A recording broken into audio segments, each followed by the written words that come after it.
Pues como cada semana estamos en el podcast de La Lobera, Feminismo desde cero o Feminismo cotidiano. Como siempre les digo, pues nos pueden sintonizar en cualquier lugar del mundo, a cualquier hora, en cualquier ciudad de este país maravilloso que es México, y pueden escucharnos, cuando quieran, porque estaremos siempre al aire. Así que hoy, como les cuento siempre, tengo el privilegio de tener invitadas de primer nivel. Hoy estoy con una abogada feminista que además se ha especializado en cuestiones de violencia contra las mujeres. Ya nos platicará cómo ella formó parte de la construcción de la ley integral en este país que se llama Ley de Acceso de las Mujeres a una Vida Sin Violencia, y cómo, de todas maneras, ella está litigando en algún momento. Además de muchos estudios, ¿es maestra en algo? Estudié una maestría, aunque no me he titulado. Secreto. Bueno, secreto. No puede haber secretos aquí, ¿eh? Aquí no hay secretos, Andrea. Andrea Medina Rosas, que es de Jalisco, es una mujer que fue capaz de hacer una iniciativa sobre participación ciudadana para Jalisco cuando tenía como 22 años. Es una súper e inteligente abogada que mira cosas que no ven las mujeres en común. Y ya nos contará porque ha estado en la mesa de discusión de las mujeres de Ciudad Juárez, lugar a donde se abrió en su momento el tema del feminicidio en este país. Ha estado en muchos grupos asesorando mujeres de las universidades. Ella conoce muy bien el tema de los tendederos en las universidades, pero además ha sido asesora de Naciones Unidas, ya me corregirá si no es así, y no entiendo mucho por qué y cómo fue a dar, y que nos explicará, a la Corte Interamericana de Derechos Humanos, ¿no? Probablemente habla de un librito que tiene, que es sobre la sentencia de campo algodonero, que así se llaman. También nos dirá de qué se trata eso, porque luego me regañan aquí, de que no explicamos y hablamos como de alguna mujer y no decimos quién es, etcétera. Andrea Medina Rosas, muchas gracias por este tiempo para nuestro auditorio. Feliz de estar aquí. Muchísimas gracias de la invitación. Ok. Andrea, ¿qué te pasó en algún momento de tu vida? ¿Por qué el tema de la condición social de las mujeres? ¿Por qué? Muy buena pregunta. Yo vengo de un padre y una madre con una gran tradición de solidaridad social, de interés por incidir en un cambio hacia la democracia. Mi padre desde la arquitectura y el urbanismo, y mi madre pues desde la filosofía, el desarrollo humano, la sexualidad, hasta que se hizo feminista. Sí, cómo no. Y pues se hizo feminista ella cuando yo era una puberta de 11 años y pues ahí fuimos de la mano, ¿no? Increíble. Increíble. Y bueno, creo que yo tenía también como una sensibilidad a entender eso que ellos planteaban. Y mi madre abrió un centro de atención a mujeres en Guadalajara, el CIAM, el Centro de Investigación y Atención a las Mujeres, el 25 de noviembre de 1993. Wow. Hace, ¿qué son? 32 años. 32 años ya. Y pues yo ya estudiaba Derecho, me quejaba del derecho, etcétera. Y bueno, empecé a trabajar con un abogado que yo no sabía que trabajaba, entre otras cosas, violencia sexual contra niños y niñas. Y bueno, entré a eso a los 16 años y luego dije, es demasiado para mí. Y cuando mi mamá abrió el centro, dije, mejor mujeres adultas que niñas y niños. Es que es muy doloroso y es muy fuerte. Es muy doloroso. Entonces, en realidad, no fue exactamente una elección, sino que me tocó por generación trabajar con personas y estar en un momento en el que empezábamos a entender que eso que vivían niños, niñas, mujeres, hombres también, sobre la violencia sexual, pues que había que dar una respuesta y la respuesta, aunque empezó primero desde sociedad civil, tenía que darse desde el Estado. Y desde ahí he hecho un recorrido desde asesorar de manera directa, pensar leyes que presentamos por iniciativa popular, pero luego aprobar las leyes, entonces capacitar al funcionariado, tanto de diseño de políticas públicas como operadores de justicia que van desde policías, ministerios públicos, jueces y juezas, etc. Yo he tenido en ese sentido, aunque a lo largo de este tiempo, pues he querido dejarlo muchas veces. No es un tema y un trabajo nada fácil. Yo creo que los primeros 25 años fueron casi gratuitos, ¿no? En un sentido de responsabilidad social y de compartir con la ciudadanía pues lo que una tiene o lo que ha adquirido de experiencia. Pero al mismo tiempo me doy cuenta que ha sido un proceso muy creativo, en ese sentido muy dichoso, ¿no? De poder imaginar y decir, por ejemplo, una ley, ¿no? Mis maestros de derecho, que hice mi tesis sobre violencia en la familia y la legislación al respecto, decían, esta de plano está perdida. Bueno, ahora es una legislación básica, ¿no? De yo tener como muchísimo temor de hablar con jueces y juezas a formarlos, ¿no? Es un trabajo muy rico de gran experiencia y sobre todo para mí el eje central es la capacidad de si una imagina que quiere, se puede conseguir, sobre todo en el feminismo, que es una construcción colectiva, que vamos compartiendo esos sueños Claro. y vamos diciendo, esto se puede de esta manera, ¿no? Así que ha sido así llegué muy accidentado en el sentido de no buscarlo, con mucha resistencia porque es muy difícil y a lo largo del tiempo también dije, bueno, pues si me voy a quedar en esto, tengo que darme las herramientas para poder hacerlo sin que sea un costo muy severo para mí en lo personal y para quienes están a mi alrededor. Sí, yo creo que en este episodio que estamos comenzando el mes de noviembre, el mes en que le decimos el mes de lucha para que desaparezca la violencia contra las mujeres, es muy importante iniciar con Andrea porque pretendemos en los siguientes episodios ir como desbaratando la margarita y mirando este tremendo problema. Una pregunta que se hace el auditorio y nos la hacemos desde la profesión de periodistas y de la organización editorial mexicana, es como, a pesar de todo, que acabas de decir casi como un poema, el tema de construir las leyes, que son como las reglas que se dan para la convivencia, ¿por qué no baja la violencia contra las mujeres? En general, todas estas violencias que podremos nombrar, ¿por qué? Sí, hay un elemento muy importante que tiene que ver con la impunidad, por un lado, ¿no? Si no, en una capacitación con ministerios públicos estábamos viendo el delito de feminicidio, ¿no? Y les dije, bueno, ¿tienen alguna pregunta antes de iniciar? Y alguien me decía, pero ¿por qué dice que es un agravante que lo cometa una persona que sea de cercanía o de confianza de la víctima? Y claro, es que nosotros venimos de un mundo jurídico en el cual más bien la cercanía era un atenuante del homicidio.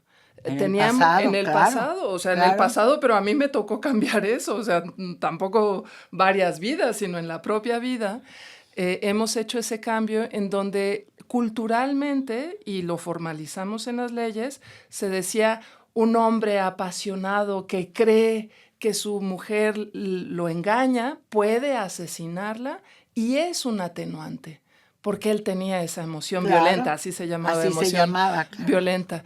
Y lo que hemos hecho en estas pocas décadas es ir justo al otro lado y decir, al contrario, porque hay una relación de confianza, es un agravante, porque estoy confiando que tú me vas a cuidar, que compartimos la vida. Eso no puede ser un atenuante, sino una agravante. Entonces, hemos hecho todo el proceso para entender formalmente en la ley, si lo formalizamos, que eso es grave y está mal. Pero ese cambio en la ley no se ha dado en todas las personas que operan la ley. Entonces muchas personas siguen pensando lo anterior y no entienden el tipo penal y no lo aplican. Por eso los dejan libres de pronto, o les hacen solo arraigo domiciliario, o los periodistas y las periodistas cuentan más bien la historia de ese pobre hombre que tuvo una mala madre. Exacto. ¿No? Entonces, Ana Rubio, que es una abogada española, tiene un artículo muy bien investigado que ella habla que lo que estamos viviendo es un conflicto de valores de quienes operan la ley, porque la ley ya está prohibiendo la discriminación, haciendo política para erradicar la violencia, pero quienes la operan no fueron formados en eso. Todavía las universidades no dan clases sobre eso, no lo explican. En las instancias públicas hay muy pocos recursos todavía para formarlos. Daremos un taller al año. Imagínate un taller al año para que puedan cambiar algo con lo que fueron no solo formados profesionalmente, sino culturalmente. Entonces, ese es un punto muy importante en el que todavía no hay las sanciones ejemplares, pues para que alguien diga, a ver, esto que yo he estado haciendo y a algunos les parece divertido, pues ya no lo voy a hacer porque voy a tener una sanción. Todavía no llegamos a ese lugar, ¿no? Pero nadie le tiene miedo a lo que dice la ley y los 40 o 70 años por un feminicidio en algunas legislaciones, etcétera. Exactamente, y al contrario, en el último lustro, tuvimos una campaña pública en contra de las feministas porque decíamos que todo lo queríamos sancionar. Bueno, pues si asesinan a una mujer, claro, debe de tener una sanción. Si realizan actos de violencia sexual en el trabajo, claro que debe de tener una sanción. Estamos en ese proceso de cambio, ¿no? Pero eso no solo tiene que ver con el Estado, sino también con procesos de cultura y de sociedad. En la definición de violencia feminicida se establece muy claramente que se habla de la impunidad del Estado y de la sociedad. Sí, claro. Entonces, mientras también la ciudadanía y la sociedad no comprendan que eso es grave, pues se ríen de los chistes, no les importa, les parece una exageración que una exija esto. Entonces, te miran como muy radical y antihombre. Exacto. ¿No? Y bueno, ahí hay cosas muy importantes. Por ejemplo, la ley de acceso de las mujeres a una vida libre de violencia es para la protección de las mujeres que viven ese tipo de violencia que tiene como causa y consecuencia la discriminación. No es cualquier violencia, pero quien ejerce esa violencia pueden ser hombres o pueden ser mujeres. Claro. La ley ahí no está haciendo una distinción. Entonces, estamos en un proceso de cambio en el que, pues, aunque tenemos este avance, todavía no es suficiente para hacer esa transformación en el acceso a la justicia. Y por eso no bajan las cifras, no bajan los hechos, no bajan los relatos, se vuelven como historias que parecían como de principios de finales o mediados del siglo pasado, claro, ¿no? Donde se dan igualito. Sí. Donde un juez puede decir, abortó y la voy a mandar a la cárcel. Exacto. O como hemos visto, como fue el caso de Marisela Escobedo, ¿no? Que fueron los primeros tribunales orales en Chihuahua y estaba filmado y todo el mundo pudimos ver cómo resolvía ese tribunal de juezas. Pero también hay otro elemento, hay otros dos elementos que quisiera señalar. Uno es que antes no se hablaba de esto. Entonces, el tema de las cifras es complejo no solo porque el Estado no quiere hacer bien la estadística, sino también porque en realidad cada vez más se denuncia algo que ya existía. Entonces, no necesariamente es que esté aumentando, es que ahora se está hablando, ahora se está denunciando. Entonces, pareciera que crece muchísimo, pero tal vez... Digo tal vez porque como no tenemos bien las cifras desde el Estado, son elementos que podemos suponer, pero no podemos comprobar completamente. Pero sí, cada vez hay más mujeres que sienten la confianza en las instituciones para denunciar. Y pareciera que crece, pero en realidad es que apenas estamos viendo la dimensión de la violencia. Sí, yo no hablaba tanto de que creciera, sino de que lo que hay en el nivel que sea, con toda la manipulación de las cifras, no cesa. Y Sí. solo se castigan, según esas mismas estadísticas, un porcentaje pequeñísimo, del Sí. 3%, cuando mucho, según yo. Y entonces esa es nuestra pregunta.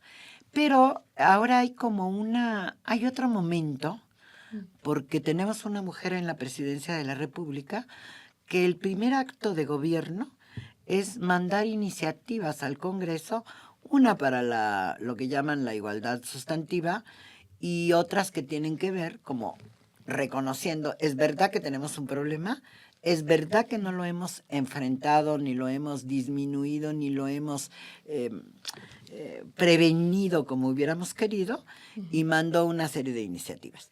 ¿Tú crees realmente que estamos en otro momento y van a cambiar las cosas para mejor, perfeccionando por un lado la ley y tal vez, de acuerdo con el discurso, pues atender? Yo, querido público, les puedo decir que lo que sé, ella dijo un lustro, así es, son 5 años, 6, en que no hubo dinero para la prevención. Exacto. Y que si ya era malo que hubiera un taller cada 2 años, que es muy poquito, que lo había, pero que ahora no hay casi nada. ¿O estoy mal? No, ¿Y es cómo cierto. ves lo de las reformas? Sí, bueno, tal vez un primer punto es que los cambios que estamos viendo son resultados de procesos largos que hemos tenido. A mí ese 1 de octubre fue un día muy emocionante porque en esa toma de posesión de la titular del Poder Ejecutivo Federal estaba la titular del Poder Judicial Federal y estaba la titular del Poder Legislativo Federal. Es histórico.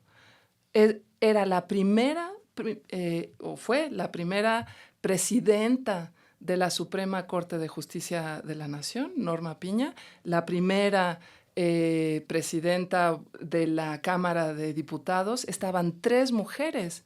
Eso es 1917, 16, primer Congreso Feminista. Bueno, 2024, 110 años después. 110 años después, tenemos 3 mujeres titulares de los poderes de la República. Eso es todo un proceso de cambio.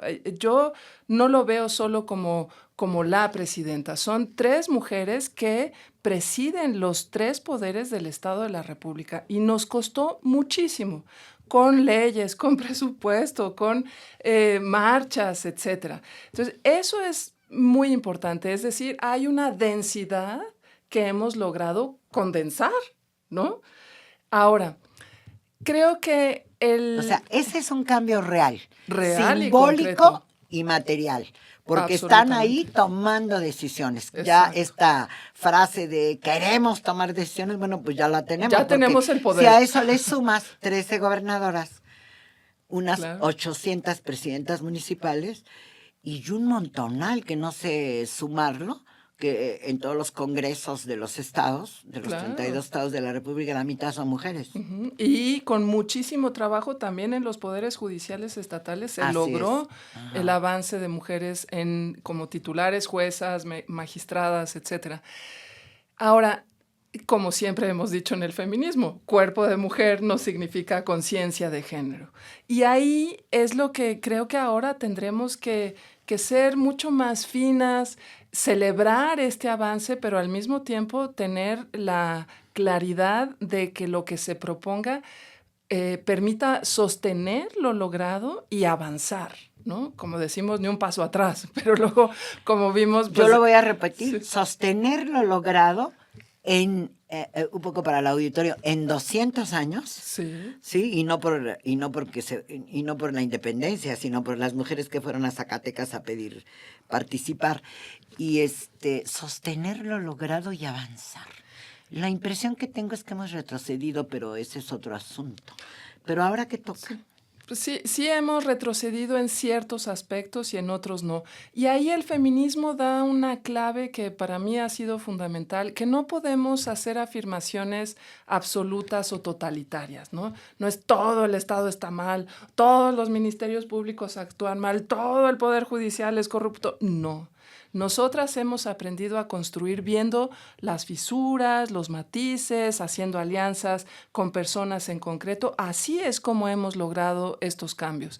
Y desde ahí me preguntaba sobre esta iniciativa que envió la presidenta de la República sobre lo que ella nombró como la protección para las mujeres, que incluye aspectos que ella plasma en la Constitución como la igualdad sustantiva, quiere modificaciones en la ley de acceso, sobre todo sobre medidas de protección, plantear reformas a la Ley Federal del Trabajo y a la Ley Federal del Trabajo respecto del Estado, trabajadores al servicio del Paréntesis, Estado. Andrea también ha trabajado con muchísimos asuntos laborales. Sí, ¿verdad? tal Ajá. cual. Sobre todo sobre violencia sexual y hostigamiento laboral. Y trabajando esto, yo cuando escuché eso dije, fantástico, ¿cómo nos ha costado modificar, por ejemplo, la normatividad laboral? Sí, ¿no? tremenda, una de las más resistentes. Absolutamente, y la ley de trabajadores al servicio del Estado no se ha tocado en décadas, ¿no? Casi desde que se aprobó, entonces dijimos, ahí Qué va a haber maravilla, claro, Exacto. está nombrando la ley del ISSSTE, sí, es verdad. Y fíjate que ha sido una preocupación de mía y de muchas otras, porque las propuestas que se hacen no son propuestas que realmente den un avance sólido y claro. Lo que se nombra como la igualdad sustantiva es algo que está en la Ley General de Igualdad entre Hombres y Mujeres desde el 2006. Es el concepto por el cual hemos implementado toda la política pública desde el 2006, los presupuestos, etcétera. Es decir, bueno, está bien que se nombre, pero ya lo tenemos. Ese no es exactamente un avance fundamental. Ajá. Respecto de la normatividad laboral, se propone que se diga que el Estado es responsable de erradicar la brecha salarial. Pero eso ya está en la Constitución desde el 17, que dice que a trabajo igual, salario igual, sin tomar en cuenta el sexo de las personas, el sexo y la nacionalidad, etc. Eso, sí, claro. Eso ya está ahí. Entonces, sí, para muchas nos generó pues preocupación de ¿por qué? ¿Por qué se está queriendo presentar como un gran avance algo que en realidad ya existe? ¿No? Cuando menos en la ley. En la ley existe, sí, pero también en la política pública. O sea, el Programa Nacional de Igualdad, todos los programas estatales de igualdad, todo el presupuesto con perspectiva de género, todo eso es por ley, no lo hacen por mucho gusto, nos cuesta cada año pelearlo, ¿no? Pero hay un punto que nos preocupa aún más y que desafortunadamente a la fecha no hemos tenido la escucha ante este planteamiento que hacemos, porque hay dos elementos. Uno es que están señalando que se integre en el cuarto constitucional que es el derecho de toda persona el vivir libre de violencia. Y luego dice, bueno, habrá obligaciones reforzadas del Estado respecto de las mujeres, los adolescentes y los niños. Esas obligaciones reforzadas las están colocando de acuerdo al artículo 21 y 73 de la Constitución, que de lo que hablan es de seguridad pública. Pero cuando uno lee la ley de acceso de las mujeres a una vida libre de violencia, verá que nuestra visión para erradicar esta violencia es integral. No es solo en el espacio público, no es solo respecto de la seguridad pública. Para empezar, la violencia familiar, por ejemplo, pero la violencia en las universidades, en las escuelas, en el trabajo, eso no es de seguridad pública. Y ese es un gran peligro, porque fue una pelea que dimos, que querían dejarla solo en lo público. Dijimos, no, la CEDAW, Belém do Pará, todas las convenciones de derechos humanos hablan en el espacio público y privado, ¿no? Muy bien. O sea, a ver, paréntesis, que me haces pensar. No había yo caído en cuenta. ¿Solo en la seguridad pública es otra vez o es nuevamente solo la criminalización y lo policíaco, Exactamente. ¿no? Con un grave peligro Claro. de que las policías tampoco son confiables, o sea, Y que haya que un no policía están formadas, que y es lo que que no decíamos de un entienden, y que Exacto. no entienden, ¿no? Que no Exacto. conocen el tema, no tienen el compromiso, no son personas preocupadas específicamente por la condición de las mujeres, Sí. y no les duele. Entonces ahí necesitamos estar muy atentas porque claro, hay una visión general de que la seguridad es solo la seguridad pública, es solo la policía, la reforma que tuvimos de integrar la Guardia Nacional al Ejército. Son visiones de Estado y visiones de la sociedad y de cómo afrontar los problemas sociales solo desde lo Criminalizar. desde el arma, ¿no? Y Ajá, la guerra ajá. y la fuerza. Y todo lo que nosotras plasmamos en las leyes sobre prevención, ¿no? Sobre medidas alternas que permitan ir generando estos cambios. Nada de eso se está retomando y es realmente un peligro. Es un peligro porque nos puede deshacer todo lo que construimos en las últimas 4 décadas, por lo Porque menos. si se pone en la Constitución va a tener repercusiones en las Claro. leyes y, a ver, yo que soy del público, y entonces desaparece lo que en términos nuestros sería la visión feminista Claro, del por tema, supuesto. que hemos ido construyendo todas en nuestro lugar. Piano, pianito, pero muy sólido. Entonces, afortunadamente, tenemos esa solidez en todo el marco normativo general y estatal, pero esta premura de hacer estos cambios constitucionales, pues la Constitución es la referencia. Entonces, ¿qué va a pasar? Que estas normas integrales y de prevención y mucho más complejas van a estar en contra de la Constitución. Entonces, nosotras lo que estamos pidiendo es que no hay prisa para hacer estos cambios. Nos alegra que haya un interés genuino de avanzar en los derechos humanos de las mujeres, pero esta no es la manera.